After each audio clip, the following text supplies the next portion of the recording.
Loh kula itu karena hidup dengan istri saya sama anak saya. Jadi yang ngurus anak saya sendiri. Jarang kula ngurus dalam jarang. Ya, memang itu apa? Memang saya punya standar pakai kitab-kitab kados hikam. Saya ini merasa hidup di dunia itu sendiri. Sampeyan tak warai la Allah kana kotar. Imam yang ngarang hikam itu punya resep supaya kamu seneng terus. Liyakil lama tafrahu bihi, mesti yakil lama tahzanu bihi. Usahakan sedikit sekali apa yang bikin kamu seneng, maka akan sedikit sekali yang bikin kamu susah. Jadi misalnya kula nih, jadi kiai misalnya cari wong ya kula kiai wong alim, jelas nak ngalime ngalim, nak kiai rapati ya, nak ngalime jelas. Tapi nak kiai rapati, sampean kan kiai tapi ra ngalim. Nah kula nak darani wong alim malah muni ya jelas. Nak kiai rapati ya, kula rapati nurut tapi aturan masyarakat rapati napa. Nah sampean kiai tapi ora napa ngalim. Ya beda. Enggak, ini memang bedanya jauh. Ya mungkin lebih kiai sampean gimana? Cara derdek-derdek donga meyakinkan sampean. Tapi cara artine donga piye paham kula. Lha boten iki nyata, sampe rasa tersinggung. Napa barang-barang napa? Nyata. Nah, kula sering ditakoki kiai-kiai masalah. Resepnya apa jenis? Konjinan rata susah, dal kita rata wiridan, rata mohon sisip. Resepnya ilmu itu gini kata hikam. Ulama yang kayak hikam tuh pernah ngarang kitab tuh saking syukurnya, entah saking angkuhnya, terserah komentari.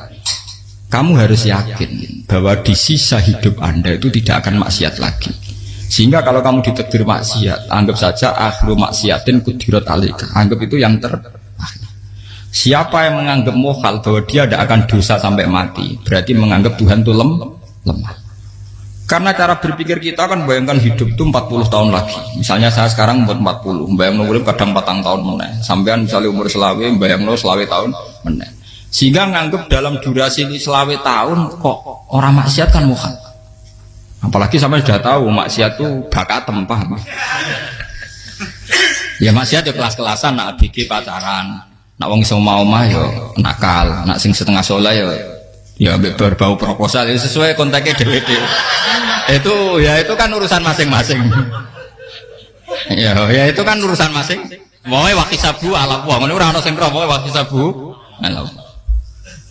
Rombongan wali songo, mbok kangen wali songo, mbok golek selisih wawahu napa alam. Sing roh pangeran tiap mbok kangen wali, mbok golek selisih margin. Niku pokoke wawahu napa ya itu kan urusan jenengan mbek pangeran, mboten urusan kula. Tapi tetap saya sebagai ulama mengingatkan, niat itu ditoto. Begini, ulama dulu tuh ngitung hidup itu hanya 2 menit 2 detik. Sehingga dia ya gampang saja. Kayak imam, kayak kanjeng Nabi itu, ya Rasulullah kenapa tidak menyediakan makan untuk besok? Loh, saya itu tidak yakin kalau hidup saya sampai besok. Ya sudah begitu cara, ya sudah tenang saja. Kalau sampean kan bayangkan hidup 4 tahun lagi, 5 tahun lagi, sehingga arah mangan ya wedi tenan. Padahal bolak-balik zaman cilik arah mangan tetep ae wedi. Jadi cara berpikir Nabi itu begitu. Begitu juga cara pikir sahabat, cara pikir ulama-ulama yang waras itu begitu. Loh, saya itu pernah melarat di Jogja zaman pertama merantau. Itu kalau nanti saya bilang, Gus kok tidak punya beras nih? Tapi apa yakin nak sesuk urip paling. Kowe buta mangan sesuk, anak sesuk ijek napa? Urip. Cara berpikir ulama itu begitu. Sehingga melihat maksiat juga gitu. Alhamdulillah aku ijek urip 1 detik, 2 detik, 2 menit. Sehingga hidup. Dan itu sudah cukup untuk lafadzkan la ilaha illallah. Makanya kata yang ngarang hikam, betapa murahnya Allah. Surga itu hanya bisa dibeli dengan 2 menit. Karena surga itu senilai la ilaha illallah. Miftahul jannah la ilaha illallah. Itu cukup 1 menit. Berarti surga itu regane mau 1 menit. Dan karena dia nganggap hidup itu 1 menit ke depan, la ilaha illallah, ya sudah.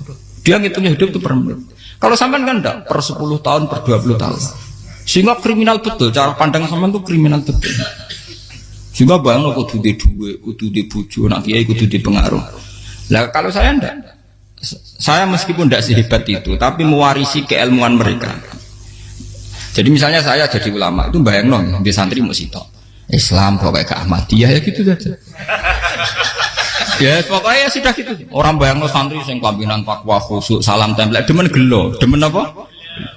Lo tanyakan santri-santri saya itu mungkin belum pernah nyuruh istri saya bikin kopi. Bisa dihitung. Karena saya itu sederhana saja. Misalnya saya pergi dari Jogja, ini yang nyata saya alami. Bayangno bojo gue semaca, gawekno kopi, bukakno lawang malah kecewa. Seperti umumnya orang kan gitu. Semerantau ada bayangno bojo gue nyuambut, digawekno kopi, digodhogno banyu hangat, teman. Bareng teko bojone wangep kukur-kukur. Karena tarifnya dia ideal, maka mudah kecewa kalau itu tidak terjadi. Nah, kula mboten sebayangno kaya Jogja, ibu juku cek utuh Islam. Nak sholat 5 bulan ya sudah gitu saja. Pakai standar-standar yang minimalis. Saya dari rumah bangun sampai ngaji ya, pokoknya melek terus ya sudah nak sholat demadem nopo. Mulanya sudah gitu sih. Andai kan saya pakai standar maksimal, maka akan mudah kecewa. Rasulullah juga begitu. Rasulullah itu ngadepi Sayyidah Aisyah itu ya begitu, ngadepi Hasan Husain. Sehingga tidak ada cerita Nabi mudah kecewa betul. Karena Nabi bayangkan anak istrinya itu ya minimalis sekali, urusan dunia loh maksudnya minimalis sekali. Misalnya Nabi pagi-pagi tanya, ya Aisyah apa ada sarapan? Enggak ya Rasulullah, ya idzan asumu kan itu saya puasa. Kalau sampean usul-usul ora digekno kopi wong wedok opo? Itu kan repot. Muni-muni itibak sunnah Rasul tapi enggak pernah sampean mendekati sunnah napa? Rasul. Sehingga ya tenang saja Nabi. Saya tuh alhamdulillah bisa niru dalam gitu-gitu tuh bisa. Makanya ini kiai muda paling jauh. Banyak kiai-kiai yang sepuh itu kalau urusan gitu konsultasi masa. Gus resep apa kain. Ini kula resep era dekarep.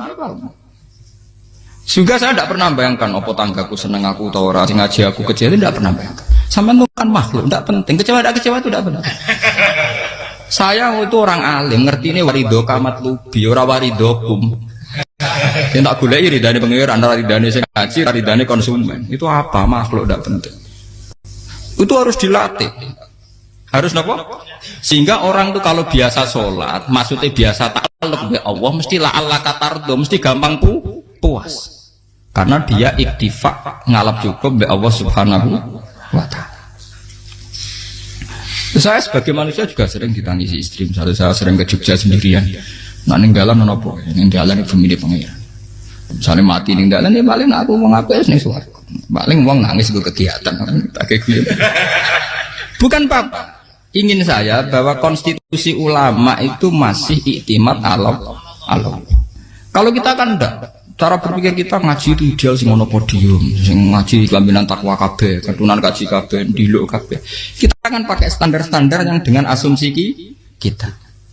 Padahal Nabi di zaman sugeng al iman hahuna wa yusiru ila qalbihi sadrihi salah. Iman itu urusan hati. Komitmen sampean be Allah Subhanahu wa taala. Nah ini resepnya. Makanya kata hikam liyakillah mata frohubi. Mesti yakinlah mata syanubi.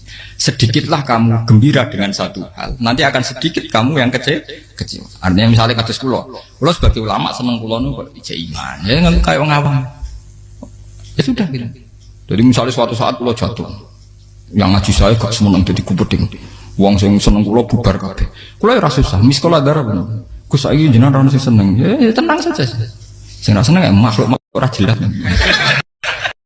Dan status mereka tetap la yadurru wa la yang. Ini harus dilatih. Sehingga Nabi itu ya meskipun beliau itu perang, sahabatnya meninggal ya tenang saja. Nabi cara berpikir yang meninggal mereka mati syahid, yang masih hidup dianggap berpotensi melakukan kebaikan. Sama tak warai resep-resep dari Rasulullah Shallallahu Alaihi Wasallam.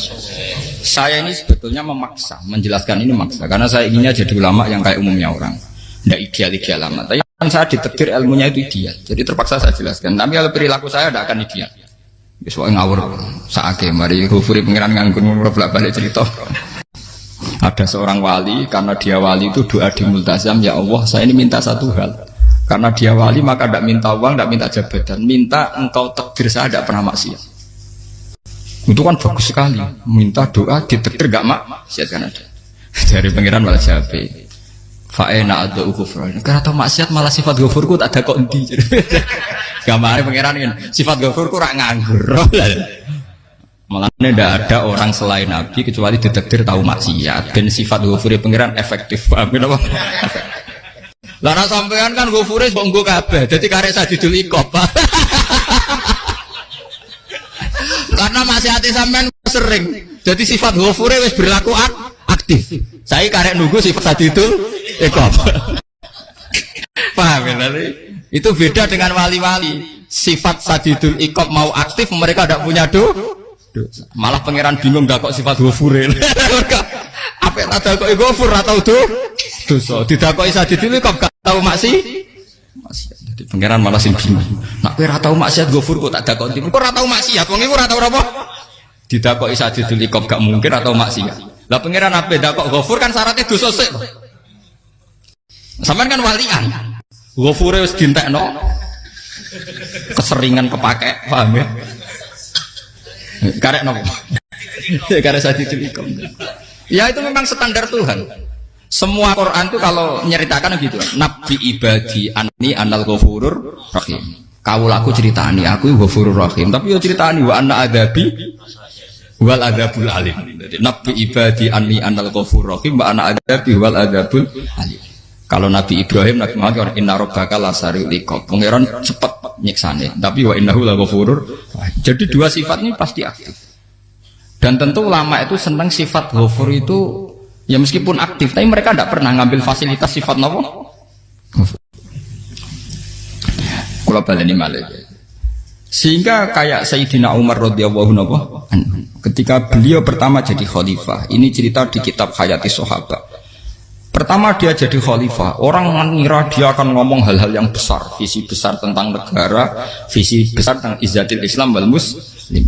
Tapi ketika Umar pertama pidato begini, ayuhal muslimun ayuhan nas, ana, dari kata Sayyidina Umar, ana hulamun min bani maksud, akulu min kholati, saya ini pemuda dari Bani Mahsub.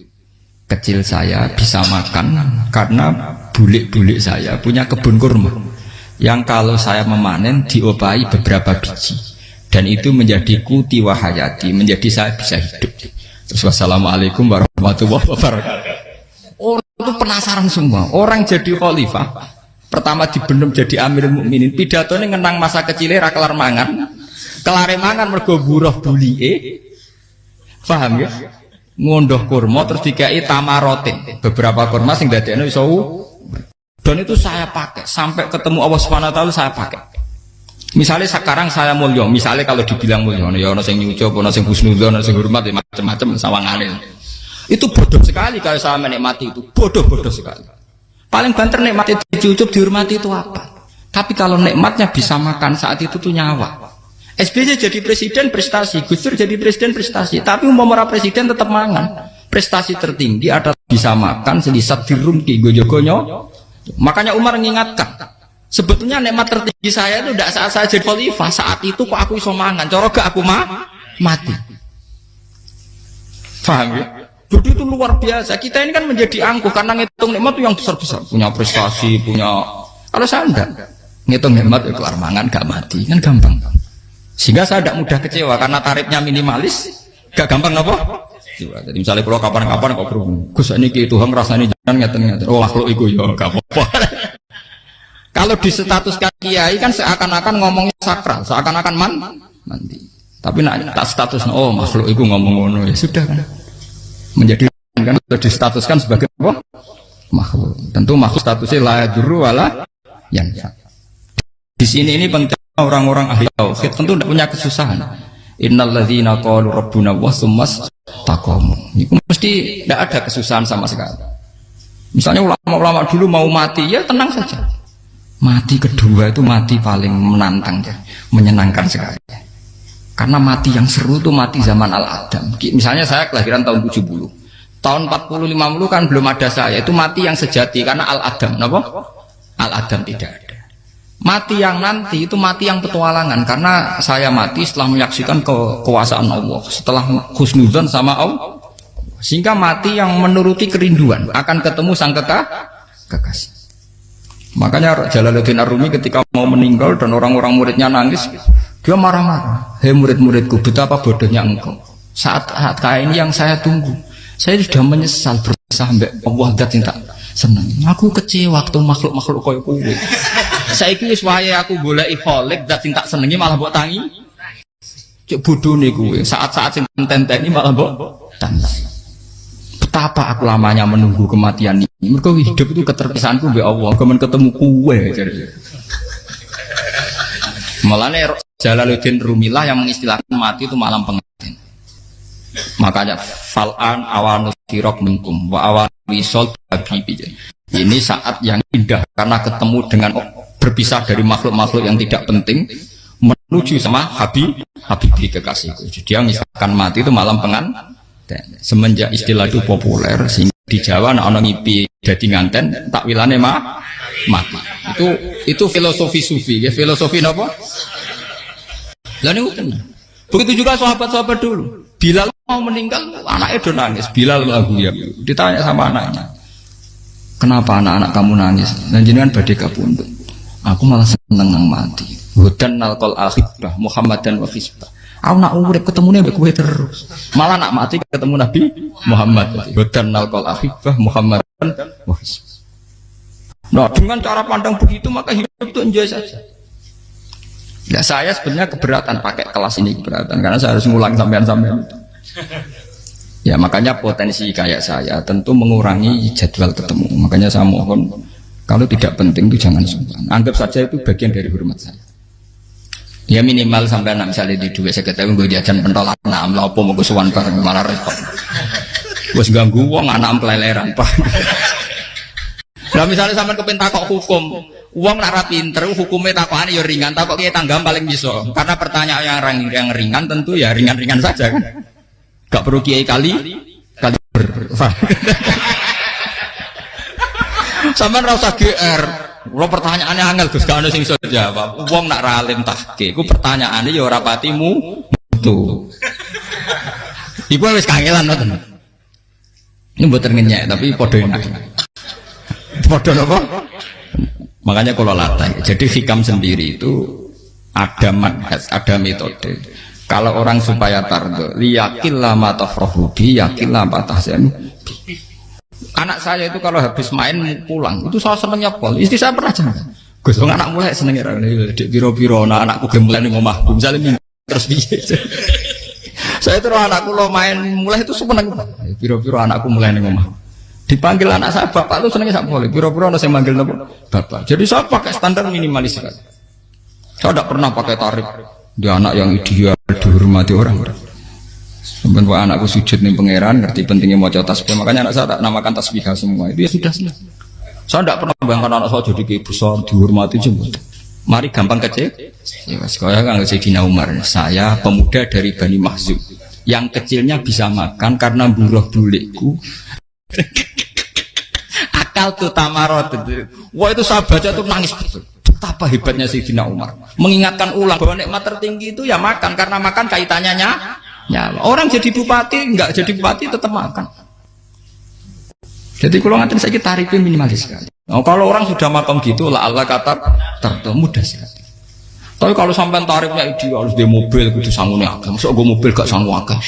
Barang gue sanggup akeh, kudu gue penderek. Masuk kiri lu juga kok tanpa penderek. Tanpa penderek maju. Masuk orang kena dikeloli, jadi malah repot. Akhirnya gue mau ngaju. Harus selingkuh dari sing itu lapor perkara meneh. Mau hormat nuruti tahapan-tahapan duniawi makanya resep kalau ingin itu kon sholat. Maksudnya sholat itu dihayati secara tauhid ya. Dihayati secara tauhid. Misalnya inna sholati wa nusuki wa mahyaya wa mamati lillahi rabbil alamin. Itu akan pasti Allah katar pasti mudah melihat alam ini ridho. Ini satu sekelumit di resep orang ulama yang saya meniru beberapa di kitab Hayati Sahabat, di kitab Hikam, dan meniru terutama semuanya sanad dari Rasulullah Shallallahu Alaihi Wasallam. Makanya suatu saat Nabi itu kagum. Abdullah bin Mas'ud itu jalan dan dikawal oleh beberapa malaikat. Terus Nabi itu heran. Ya Abdullah, kenapa itu selalu mengawal kamu? Kata Abdullah bin Mas'ud, ya Rasulullah, inilah akhtu khutwatan illa wa azunnu alla akhtu wa ukhra wa ma akatu luqmatan illa wa azunnu alla alqamu ukhra.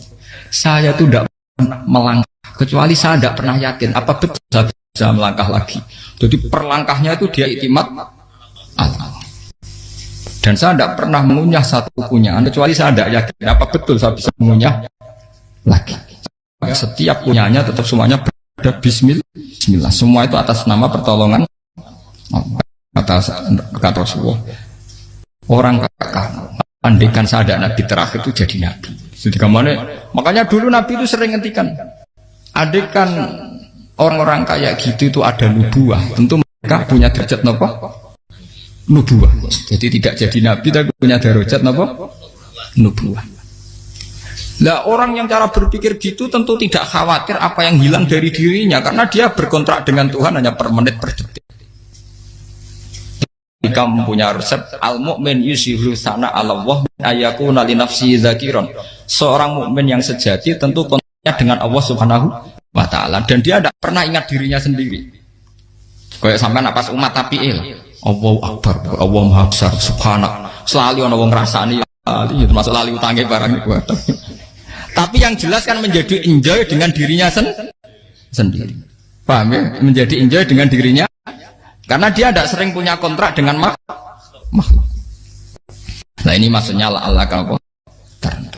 Janganlah ala katarta kamu pandang. Apa nak sholat terus kabul kajati. Apa nak sholat terus untuk duit ya ber.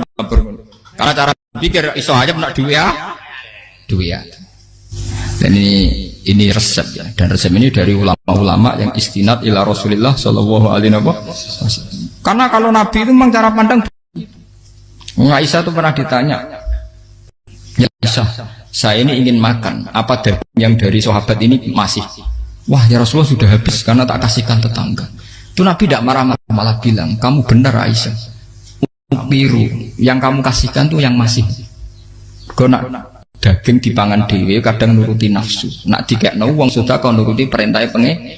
Jadi kanjeng Nabi beneran Aisyah. Daging ngejek. Mau kalau nanti yang malah ijek. Sing bogo sudah kau malah sing ijek. Cara berpikir Nabi itu begitu. Tapi tahu-tahu disederhanakan sunnah Nabi serbanan.